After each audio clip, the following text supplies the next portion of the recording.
we're only 22 days away from the most consequential election in our history, in my view, in recent history at least. Elections where the choice and the stakes are crystal clear, especially when it comes to the right to choose.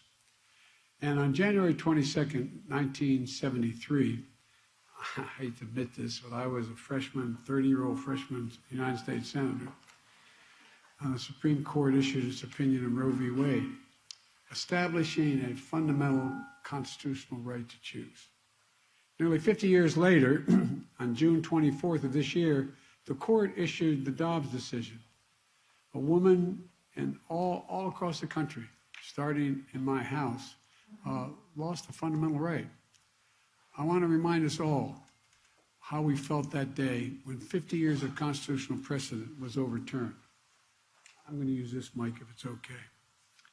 The anger, the worry, the disbelief, the unbelievable fact that for the first time in our history, the Supreme Court didn't just fail to preserve a constitutional freedom, it actually took away the right that was so fundamental to Americans.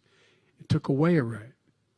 And the fear that now that most personal decisions may not only be made by the woman and her doctor, but by politicians to make that decision. The Dobbs decision, the court practically dares women to go ahead and lead and be heard. One of the most extraordinary parts of that decision, in my view, was when the majority wrote, quote, "Women are not without electoral, are not without electoral or political power." Let me tell you something. The court and the extreme Republicans who've spent decades trying to overturn Roe are about to find out.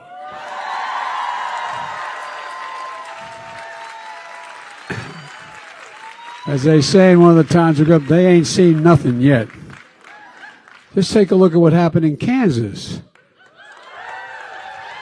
And come this November, we're going to see what happens all over America, God willing.